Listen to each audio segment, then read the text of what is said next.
What's up, YouTube? This is Too Raw for TV. All right, so in this particular video, man, I want to talk about the dynamic between Magic Johnson and Kareem Abdul-Jabbar. Now, in my opinion, Kareem Abdul-Jabbar is a top 3 all-time player. Now this is just my top 3: Wilt, Mike, Kareem. A lot of people are going to totally disagree with probably at least one of those guys, but that's just me. But I do think Magic Johnson is top 5. And if Magic had not, unfortunately, gotten sick in the early 90s, because he was only 32 when he retired. He was 31 when he lost in the finals to Mike. I believe he turned 32 in August. He was still a very young, pretty young. By today's standards, very young. By the standards of 30 years ago, pretty young. He probably could have played another 3 years, minimum. Possibly, considering that he was still at the top of his game and was not physically deteriorating like Bird, probably could have played until he was 37, 38. If that's the case, considering that a guy like Charles Barkley was adamant about going to a championship caliber team, I have a strong suspicion that if Magic hadn't retired, he may have been traded to Lakers and not Phoenix, and we would be having a whole different conversation about Magic Johnson. But I just threw that in there because a lot of people like to say, well, Magic was elevated by playing with Kareem and playing on a super team. And, look, of course, playing with guys like Kareem Abdul-Jabbar and James Worthy and Byron Scott, and earlier in his career, Bob McAdoo, Norm Nixon. Yes, when you play with really good to great players, yes, it's going to elevate your chances of being successful. But let's not forget that we just saw a Phoenix Suns team that had Bradley Beal, Kevin Durant, Devin Booker fail. We saw a team with a Brooklyn Nets team with a younger James Harden, a little bit younger Kevin Durant, a younger Kyrie Irving in his prime, age-wise, fail. So talent is not the only denominator when it comes to championship success. But remember, Magic Johnson, after Kareem Abdul-Jabbar retired, after the departure of Pat Riley, led a considerably, by comparison to the Showtime Lakers, he led a considerably lesser talented Laker team to the NBA Finals. So he proved that he was not just only winning because of the greatness of Pat Riley or Kareem. As a matter of fact, you can make a strong argument that Magic Johnson elevated Kareem's legacy. Because let's be honest, Kareem did not win unless he had a Hall of Fame caliber point guard, whether it was Oscar Robertson in the backcourt, albeit a faded one, or Magic Johnson.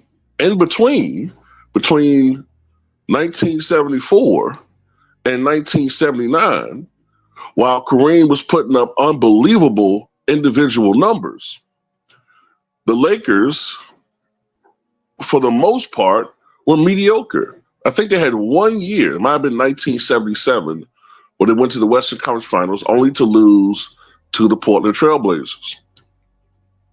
Kareem was individually magnificent, but Magic, when he came to the Lakers, he elevated that team to heights unbeknownst prior to that.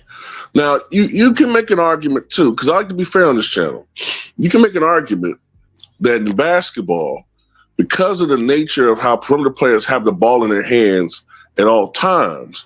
Whereas with centers, no matter how versatile they are, they usually, well, at least back then, they had to get the ball. Now, of course, the way offenses are run now, with like a guy like Giannis, a guy like Jokic, that's not the case anymore. But back then, centers were a little bit more predictable and a little bit more stoppable because of the way basketball was played. Okay, but having said that, Magic Johnson brought enthusiasm. He brought leadership. He was the perfect counterpart to Kareem. Kareem was not a nasty guy, but Kareem's personality, he was stoic. He was a little bit more introverted than Magic, and Kareem was influenced by the great John Wooden. John Wooden was a guy that instilled in his troops, you go out there, you do your job, and you go about your day. To a great degree, John Wooden, kind of influenced Kareem Abdul-Jabbar to eschew the press. The press was looked upon as a nuisance. Now, he has said that if he would do it over again, he would have been friendlier with the press. Magic Johnson was a magnet to the press with that effervescent smile, with his relative good looks. He was at ease talking to the media. And the LA media loved Magic Johnson. They loved him so much so that there's a lot of things that he did that we know now that they ignored. Now I'm talking about the extramarital stuff. They ignored that stuff because they didn't want to tarnish the creation that was Magic Johnson because, back in those days, the media were not a bunch of jackals who looked at stars and athletes as prey to, nibble the meat and bones off of until the carcass is nothing but skeleton. They looked at their jobs to a great degree as they had to, especially in a day and age where crime was starting to rise, society was starting to decay. You had a growing drug problem in our urban areas, in our inner cities. We needed heroes.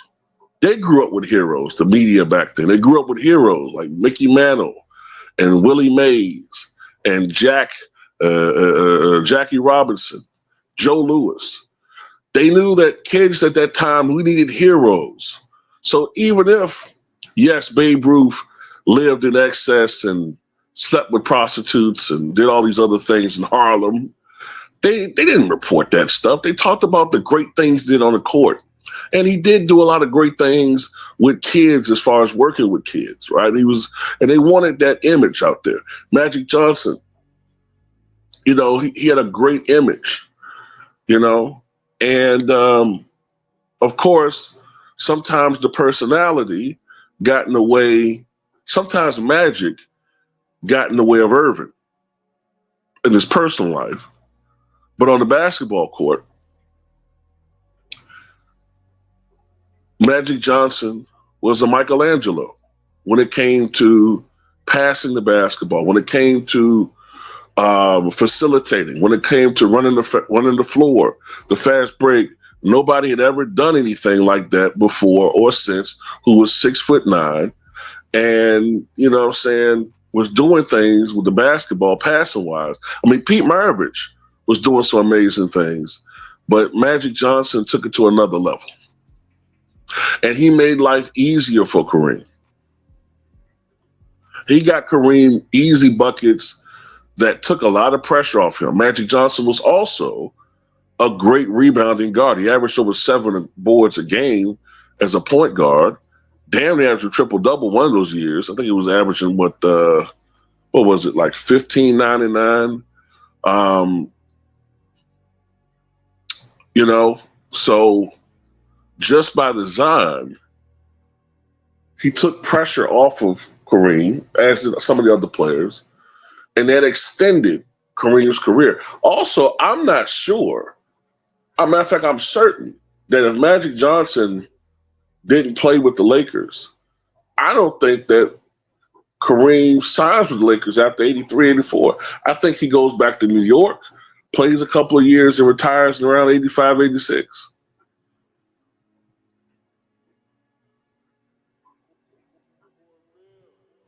Winning and the joy of winning extended Kareem Abdul-Jabbar's career. I don't think that I don't think that it's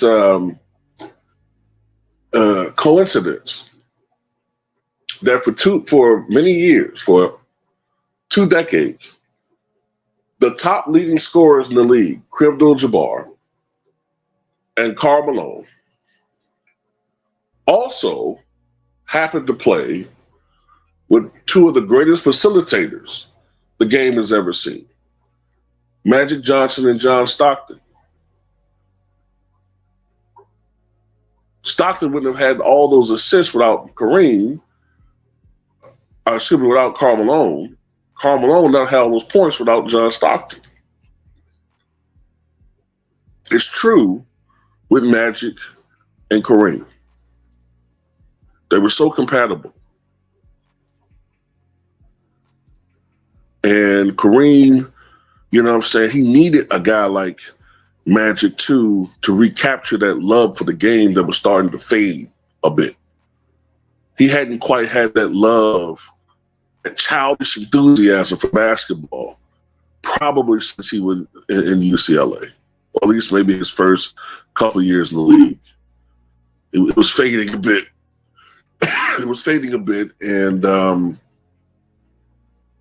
yeah, in my opinion, man, although they were great teammates and the great players, and by default, because of what he did in 20 seasons, yes, you put Kareem ahead of Magic, but man, I mean, what Magic did in essentially 12 full seasons is unbelievable. Unbelievable. But anyway, tell me what you guys think.